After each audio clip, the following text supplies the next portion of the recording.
حضور غریب نواز نے اپنی پوری زندگی میں تقریباً 90 لاکھ کو ایمان کی دولت عطا کی، لاکھوں کی تعداد میں آپ کے مریدین ہیں اور درجنوں کی تعداد میں آپ کے خلفاء ہیں، لیکن میری اپنی ناقص معلومات کے مطابق ایک صوفی امید الدین کے علاوہ سرکار غریب نواز کے خلفاء میں بھی کسی کو صوفی نہیں کہا گیا۔ صرف صوفی کا لقب اگر بارگاہ غریب نواز سے کسی کو عطا کیا گیا ہے تو وہ ایک ہی ہستی ہے، حالانکہ غریب نواز کے خلفاء میں قطب الاقطاب سرکار غریب نواز کے جانشین سیدنا بابا قطب الدین بختیار کاکی جیسی ہستی بھی موجود ہے۔ سرکار غریب نواز کے خلفاء میں حضرت فخر پاک سیدنا شہزادہ چشت و سنجر فخر الدین چشتی رضی اللہ تبارک و تعالیٰ جیسی ہستی بھی موجود ہے۔ اتنی بڑی بڑی ہستیاں ہیں اور یہ طویل فہرست ہے سرکار غریب نواز کے خلفاء کی، مگر کسی کو صوفی نہیں کہا گیا۔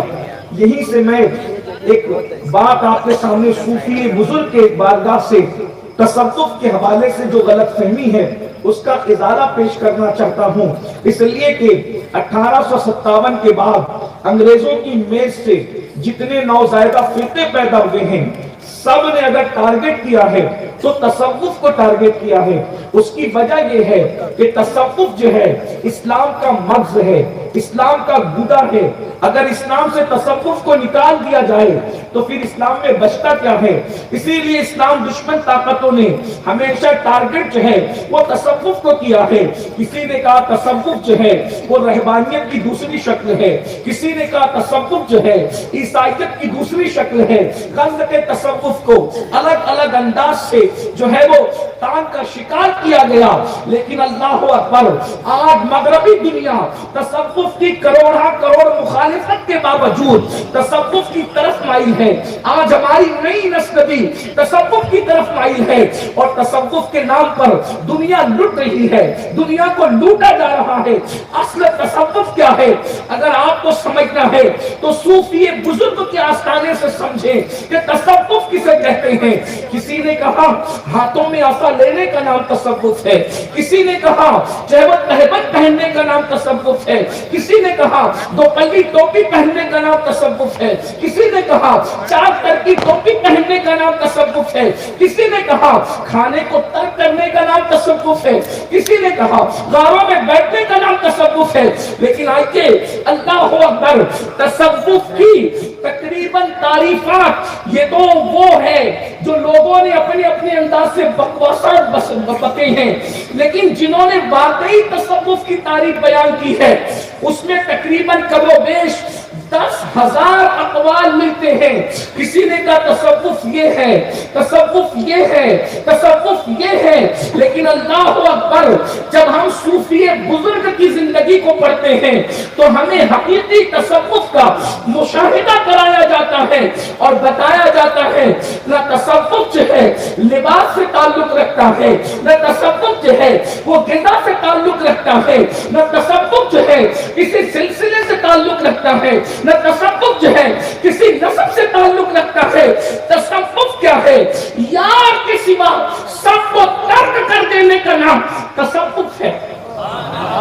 یار کے سوا سب کو ترک کر دینے کا نام تصوف ہے۔ اللہ اکبر حضرت سلطان الطارقین صوفی حمید الدین ناگوری رحمت اللہ تعالی علیہ وہ عظیم ہستی ہے۔ جب سرکار صوفی حمید الدین ناگوری کہتے ہیں میں تو دنیا کا تذکرہ بھی نہیں کرتا اور آخرت کو بھی میں بہت یاد نہیں کرتا، یہاں پہنچ کر ممکن ہے کچھ اہل ظواہر سکتے میں پڑ جائے، آخرت کو یاد نہیں کرتے، تو میں صوفی صاحب کی بات پر حضرت سیدنا صاحبی نے کلیہ کی یہ بات پیش کروں۔ کہتے ہیں احمد بہشت و دوزخ بر عاشقاں حرام است، احمد بہشت و دوزخ بر عاشقاں حرام است، ایجا رضائے جانا رضوا شدست مارا، ایجا رضائے جانا رضوا شدست مارا۔ صابر پاک کہتے ہیں عاشقوں پر جنت بھی حرام ہے، جہنم بھی حرام ہے، عاشقوں کے لیے تو یار کی رضا سب کچھ ہے۔ حضرت صوفی بزرگ رحمت اللہ تعالی علیہ، اگر آپ ان کی زندگی کا جائزہ لیں، نمبر ایک، وہ کیا ہستی ہوگی۔ میں ناگور والوں کو صوفی صاحب بتانے کے لیے آیا ہوں، یہ انتہائی درجے کی نادانی ہوگی، کیونکہ یہاں تو بچہ صوفی صاحب کو جانتا ہوگا، لیکن بہرحال آپ نے بلایا ہے تو کوئی سبق تو سنانا ہوگا۔ جن کو یاد ہے ان کو تازہ ہو جائے، جن کو نہیں یاد ہے ان کو پتا چلے کہ آپ کس کے پڑوس میں بستے ہو۔ یار کو کے سوا سب ترک کرنے کا نام تصوف ہے۔ آج تصوف کے نام پہ بہت دکانیں کھلی ہوئی ہیں، اور جتنی دکانیں تصوف کے نام پر ہے، کسی دکان میں تصوف نہیں الا ماشاء، اس لیے کہ حب دنیا جب تک دل میں ہے، یار دل میں بس کم ہے، اور ساری برائیوں کی جڑ حب دنیا ہے۔ اگر آج مذہبی طبقہ غیبت کا شکار ہے، حب دنیا،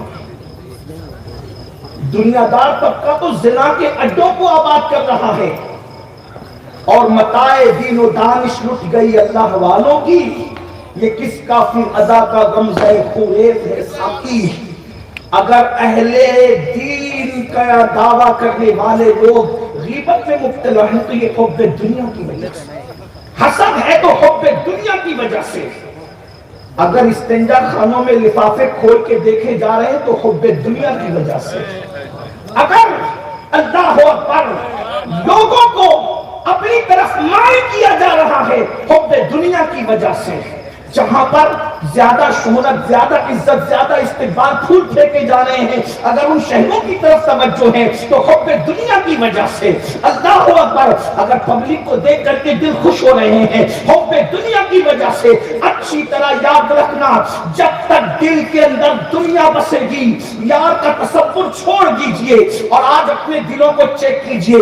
میں کسی پہ کرٹیسائز نہیں کر رہا ہوں، واللہ صوفی صاحب کے آستانے پہ یہ کہہ رہا ہوں، میں تو صرف آموختہ سنانے آیا ہوں، اور خانقاہوں میں تقریر کا مزاج لے کر میں کبھی نہیں گیا۔ میرا رب جانتا ہے میں اپنے دل کی بات کروں، اللہ میرے دل کا تزکیہ کرے، لیکن ایک بات، اپنے دلوں کو جھانک کر دیکھے، جو دنیا کی محبت کا سور بٹھا رکھا ہے، جو دنیا کی محبتوں کا خنزیر بٹھا رکھا ہے، اللہ اکبر، کیا ایسے لوگوں کی بھی نماز ہوتی ہے جو بغل میں مسجد میں سور لے کر جاتے ہیں؟ ارے نادان، جو بغل میں سور لے کر کے جائے اس کی نماز نہیں ہوتی، تو جو دل کے اندر دنیا کی محبت کا سور بٹھا کر کے جائے اس کی نمازوں کا کیا؟ اللہ اکبر۔ ابھی وقت رہا اور آپ سننے کے موڈ میں رہیں تو میں آپ کو عرض کروں گا، صوفی صاحب کو منوانا اتنا ہارڈ ہے، اتنا مشکل ہے۔ جب میں نے پہلی مرتبہ صوفی صاحب کی زندگی کو پڑھا تو میری آنکھیں دنگ رہ گئی، اور سلطان الہند سرکار غریب نواز کی زندگی میں گویا کہ میری روح وقت کرنے لگی۔ یہ بڑے بڑے اولیاء جن کی ولایت پر عالم اسلام متفق ہے، صوفی صاحب نے کبھی ان کو ولی اور شیخ کہہ کے نہیں پکارا، بلکہ مولانا کہہ کے پکارتے تھے۔ کہتے تھے میں اس کو کیا ولی مانوں جس کے اندر میں دنیا کی محبت دیکھتا ہوں، دنیا کی محبت جس کے پاس ہو، میں اس کو ولی نہیں بلکہ مولانا کہتا ہوں۔ میں بس ان کی بات نقل کر رہا ہوں، مولانا حضرت اپنے اوپر مت کیجیے گا، واللہ میں صرف نقل کر رہا ہوں۔ اللہ اکبر۔ اور ہر مولانا دنیا کی محبت میں نہیں رہتا، لیکن یہ صوفی صاحب کا اپنا مزاج ہے کہ انہوں نے شیخ نہیں کہا، میں نام نہیں لوں گا اس لیے کہ میں سلسلوں کے درمیان آگ لگانے نہیں بلکہ دلوں کے اندر عشق مصطفیٰ کی آگ لگانے آیا ہوں۔ اللہ اکبر۔ ذرا توجہ تو فرمائیں، جن کی ولایت پر عالم اسلام متفق ہے، صرف ان کے پاس مال ہونے کی وجہ سے صوفی صاحب نے ان کو ولی نہیں مانا بلکہ شیخ کہنے کی بجائے مولانا کہہ کے پکارا کرتے تھے۔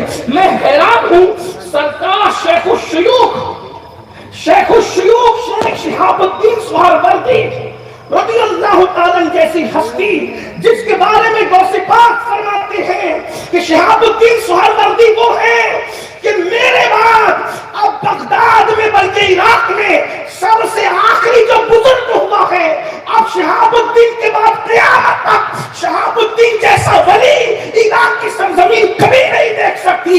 حضرت صوفی صاحب ان سے اتنا متاثر تھے کہ اپنے مریدوں کو کہتے تھے اگر کچھ پانا ہے تو عوارف المعارف کا مطالعہ کرو. شیخ شہاب الدین سہروردی کی کتاب پڑھنے، لیکن ان کے بہت سارے خلفاء کو کبھی انہوں نے ولی مانا ہی نہیں. جھگڑا ایک تھا، جھگڑے سے مراد یہ کہ اختلاف، یہ لڑائی. صوفی کبھی نہیں ہے. صوفی کی پہلی پہچان ہے وہ جھگڑا نہیں کرتا، کیونکہ صوفیوں کا قول ہے جھگڑا کتے کرتے ہیں، انسان نہیں کرتے. جب تصوف آتا ہے تو جھگڑا جاتا ہے، اور جو جھگڑتے ہیں وہ سب کچھ ہو سکتے ہیں، صوفی نہیں ہو سکتے. اس لیے کہ صوفی کا کام جوڑنا ہوتا ہے، صوفی کا کام توڑنا نہیں ہوتا.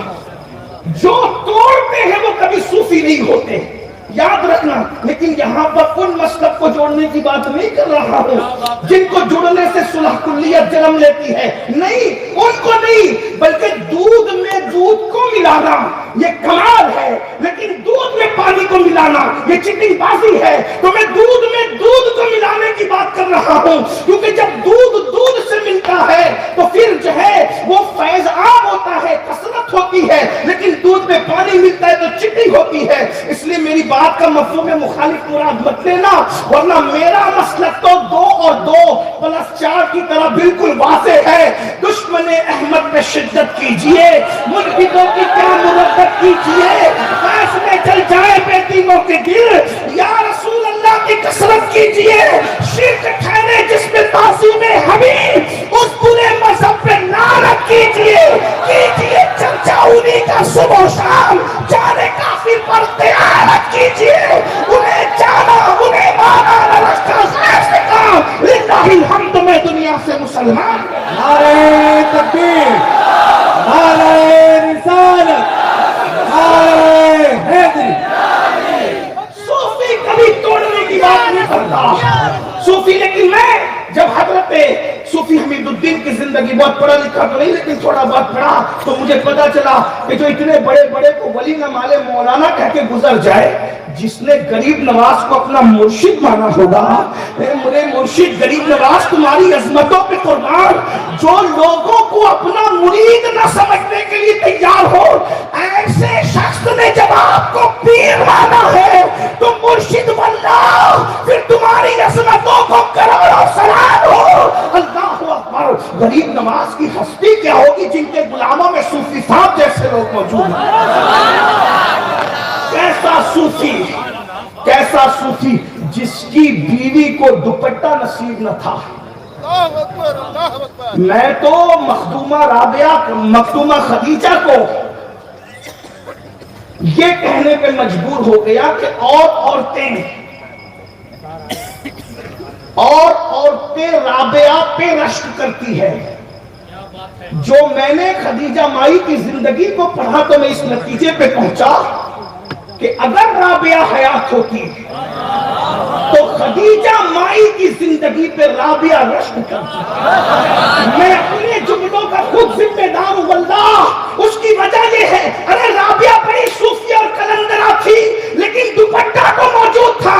مگر مائی خدیجہ کے حال یہ ہے کہ انہوں نے خدا کی محبت میں بغیر دوپٹے کے، بلکہ یہ نہیں کہ کھلے سر رہی، دوپٹہ نہیں تھا پھر بھی اپنے فراق کے دامن کو دوپٹہ بنا کر ایک مرتبہ پھر جو ہے نفس یزید کو کچل کر کوفہ میں سیدہ زینب کی سنت کو از سرے نو زندہ کر کے بتا دیا ہے کہ اگر رابعہ ہوتی تو خدیجہ کی زندگی پہ رشک کرتی. خدیجہ کی عظمت کا اللہ اکبر. اور پھر شوہر کو یہ مشورہ دینا، بادشاہ وقت 1 شہر اور 5 صدر، یعنی 500، اس زمانے میں 500 دے رہا ہے تو کہتی ہے کیوں لیتے ہو؟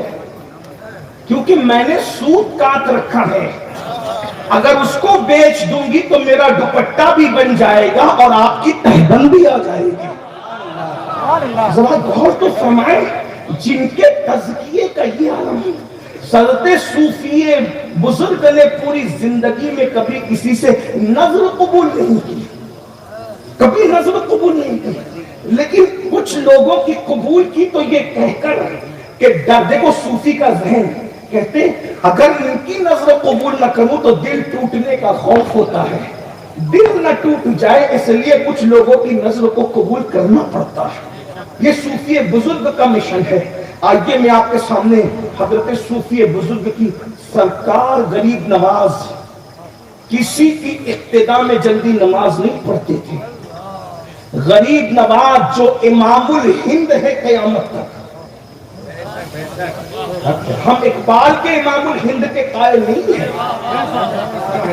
اقبال تمہاری عظمتیں اپنی جگہ ہے لیکن ہم آپ کے امام الہند کو امام الہند نہیں مانتے. ہمارا امام الہند تو وہ ہے جس نے 90 لاکھ کو ایمان کی دولت عطا. جو اقبال کو مانتے وہ برا نہ مانے. اقبال کے امام الہند اور ہمارے امام الہند میں فرق یہ ہے کہ اقبال کے امام الہند پر ابھی فیصلہ ہی نہیں ہو سکا کہ وہ صرف تخیلات میں ہے یا حقیقت بھی ہے. اور جو ہمارا امام الہند ہے وہ 90 لاکھ کو ایمان کی دولت. اللہ اکبر. ہمارا وہ امام الہند ہے جو اللہ اکبر کٹورے میں دریا کو سموتا نظر آتا ہے. ہمارا وہ امام الہند ہے جو اکیلا آتا ہے اور لاکھوں کے سینے میں عشق رسول کا چراغ روشن کر دیتا ہے. لیکن اللہ اکبر وہ امام الہند. جملے پہ توجہ کرے. کاش صوفی بزرگ کی بارگاہ میں جملہ قبول ہو, میری نسلوں کی کو رسول اللہ کی وفا نصیب ہو جائے. اس جملے کے صدقے قیامت تک سرکار مدینہ نے جس کو امام الہند بنایا, سرکار غوث اعظم کے ہاتھوں سے بنایا, اس امام الہند نے نماز میں جس کو اپنا امام مانا ہو, اس صوفی بزرگ کی عظمت کو کس نام سے یاد کیا جائے. اللہ اکبر. اور صوفی بزرگ جس وقت اجمیر معلیٰ میں آگے کھڑے ہو کر غریب نواز پیچھے کھڑے ہوتے ہوں گے تو مسجد نبوی کا وہ منظر تازہ ہو جاتا ہوگا. جب علی مرتضیٰ پیچھے کھڑے تھے اور فاروق اعظم امامت کے مصلی پر آگے کھڑے تھے, یہاں پیچھے علوی کھڑا ہے, وہاں پیچھے علی کھڑے تھے, یہاں آگے فاروقی کھڑا ہے اور وہاں فاروق اعظم آگے کھڑے تھے. پتا چلا اللہ اکبر علی نے فاروق کو امام مانا اور علوی نے فاروقی کو امام مان کر کے بتا دیا کہ ہم میرے اہل بیت والے نہیں ہیں, ہم تو علی والے بھی ہیں اور فاروق والے. نعرہ تکبیر, نعرہ رسالت, عظمت صوفی کانفرنس. مسجد نبوی کی محبتوں کو اثر نو ہندوستان میں جس نے بتایا وہ سرکار غریب نواز شان سے کہ علی کا بیٹا فاروق اعظم کے بیٹے کے پیچھے یہاں کھڑا ہے اور وہاں مولا علی خود سیدنا فاروق اعظم کے پیچھے کھڑے ہو کر بتاتے ہیں اللہ اکبر جن کے رتبے ہیں سوا ان کو سوا مشکل ہے. تو غریب نواز نے جس کو نماز میں اپنا امام بتایا, بلکہ یہ بھی بتا دوں زہد صوفی کو دیکھ کر مجھے زہد فاروق اعظم یاد آتا ہے. جس کے بیٹے کے زہد کا یہ عالم ہو اس کے بعد فاروق اعظم کے زہد کا عالم کیا ہوگا. اللہ اکبر. اب ذرا زہد فاروق اعظم کی ایک جھلک دکھلا کر کے اپنی گفتگو کو اینڈ کی طرف جلدی سے سمیٹنے کی کوشش کروں. اللہ اکبر. سیدنا فاروق اعظم کا دور ہے, دور فاروقی ہے. اللہ اللہ. صحابہ کرام کہتے ہیں عمر نہ تم اچھا کھانے دیتے ہو, نہ خود اچھا کھاتے ہو, نہ اچھا پہننے دیتے ہو, نہ خود اچھا پہنتے ہو, ذرا ہم پہ رحم تو کرو. فاروق اعظم نے کہا نہیں, اچھے کھانے میں اور اچھے پہننے میں الجھ جاؤ گے تو یار کو بھول جاؤ گے. صحابہ کرام میں سے نوجوان صحابہ امہات المومنین کے پاس گئے اور امہات المومنین کے پاس جا کر کہتے ہیں امی جان, بالخصوص دونوں امہات المومنین حضرت سیدہ طیبہ طاہرہ عائشہ صدیقہ رضی اللہ تعالیٰ عنہ, سیدہ طیبہ طاہرہ حضرت سیدہ حفصہ رضی اللہ تعالیٰ عنہ, ان دونوں کے پاس گئے اور دونوں کو بٹھا کے کہا امی جان عمر آپ کی بات رد نہیں کریں گے, ایک کام کریں نا امی جان آپ حضرت عمر کو سمجھائیں تاکہ وہ خود بھی اچھا کھائیں ہمیں بھی اچھا کھلائے. فاروق اعظم کم و بیش 3 بر اعظموں کی توجہ کرنا, ابھی مولانا نے جو بات کہی اللہ اکبر, فاروق اعظم 3 بر اعظموں کے بلا شرکت غیر خلیفہ تھے, لیکن جس کا حال یہ تھا روٹی پر زیتون کا تیل لگا کر کے کھاتے تھے. وہ روٹی تازی نہیں ہوتی تھی, کئی دن کی باسی ہوتی تھی. یہاں تو ہم کھانے کے لیے جی رہے ہیں اور کیا کھا رہے ہیں یہ بھول چکے. صرف اچھا کھانا آنے دو. سود کے پیسے کا ہو تو بھی چلے گا، جوئے کے پیسے کا ہو تو بھی چلے گا، سٹے کے پیسے کا تو بھی چلے گا. حرام و حلال کی تمیز لکھ گئی. ہر سال حج کرنے والوں، ہر سال رمضان شریف میں عمرہ کے لیے جا کر کے پھدکنے والوں، داڑھیوں کو خوبصورتی کے ساتھ تراشنے والوں، سفید لباس پہ گھمنڈ کرنے والوں، خوبصورت ٹوپیاں پہن کر مذہبی لبادے کے اندر اچھل کود کرنے والوں، اگر پیٹ میں حلال نہیں ہے تو تمہاری عبادت معتبر کہاں ہے؟ جس قوم کا لقمہ بگڑ جائے اس قوم کو کوئی اصلاح معاشرہ کی محفل سنوار نہیں سکتی. آج ہمارے لقمے بگڑ گئے. مذہب کا تو صرف نام ہے، مذہب ہے کہاں؟ مذہب کتابوں میں مقید ہے، مذہبی لوگ قبروں میں مقید ہے. یہاں تو نمائشیں ہو رہی ہے دین کے نام پر، دین کے نام پہ نمائشیں ہو رہی. اگر آج کسی کا بیٹا زنا کے اڈے پہ جا رہا ہے تو اس کو رونے سے پہلے سوچنا چاہیے کہ یہ جو حرام کے اڈے پہ میرا بیٹا گیا ہے تو قصور اس کا نہیں ہے، میں نے اپنے بیٹے کو کھلایا حرام تھا اس لیے حرام کے دروازے تک گیا. اگر لقمہ حلال کھلایا ہوتا تو ہمارے بچے زنا کے اڈوں پہ نہ جاتے، ہمارے بچے شراب کے اڈوں پہ نہ جاتے، ہمارے بچے جوؤں کے اڈوں پہ نہ جاتے. شادی میں ڈی جے نہیں لگائیں گے لیکن جوا ضرور کھیلیں گے. یہ کون سا تقویٰ ہے بابا؟ میں یہاں بابا اس لیے کہہ رہا ہوں کہ صوفی بزرگ کا تقیہ کلام تھا بابا، تو میں بھی کہہ دوں کہ بابا یہ کون سا تقویٰ ہے؟ صوفی صاحب لوگوں سے گفتگو کرتے تھے تو بابا کہتے یہ بڑے عظیم لوگ ہیں، دعا میں بہت گڑ گڑاتے ہو، پیٹ میں حلال نہیں ہے. فلسطین کے لیے پوری امت دعا کرتے کرتے تھک رہی ہے. فلسطین کا مسئلہ حل کب ہو رہا ہے؟ حرم سے لے کے مسجد نبوی تک، مسجد نبوی سے لے کر کے جو ہے وہ دلی کی جامع مسجد تک، اور دلی کی جامع مسجد سے لے کے ہماری مسجد اور جلسوں تک ہم سب دعا کر رہے ہیں. مسئلہ حل کہاں ہو رہا ہے؟ وجہ کیونکہ پیٹ میں جو لقمے ہیں، دعا کرنے والے دعا میں گڑ گڑاتے تو ہیں لیکن پیٹ کے اندر جو حرام بھر رکھا ہے. اللہ کے رسول علیہ السلام فرماتے جن کے پیٹ میں حرام روزی ہے نہ ان کی دعا قبول ہوتی ہے نہ ان کی عبادت قبول ہوتی ہے. ناگور شریف والوں، باشنی والوں، گرد و نواز سے آنے والوں، اگر اللہ والا بننا ہے تو پہلے اپنا لقمہ چیک کرو، اپنے دلوں کو چیک کرو. دلوں میں دنیا کی محبت بٹھاؤ. سگے بھائی سے حسد ہے یہ دنیا کی محبت نہیں ہے. اپنے مسجد کے اماموں سے حسد ہے یہ دنیا کی محبت نہیں ہے. اپنے مرشد زادوں سے حسد ہے یہ دنیا کی محبت نہیں ہے. دنیا میں جب تک کہ ڈوبے رہو گے، دنیا کی محبت ساری برائیوں کی جڑ ہے. ایک جملہ سن لیں، ایک صوفی نے کہا تھا سور کھانے اور شراب پینے سے اتنا نقصان نہیں ہوتا جتنا دنیا کی محبت سے نقصان ہوتا ہے. کیوں؟ اس لیے کہ سور کھانے اور شراب پینے والا اکیلا برباد ہوتا ہے اور دنیا سے محبت کرنے والا پوری قوم کو لے کر کے ڈوبتا ہے.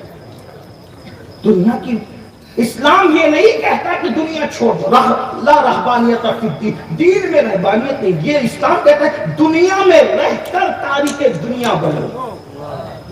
دنیا میں رہ کر دنیا کو کس طرح، جیسے امام غزالی فرماتے کشتی اگر دریا میں ہے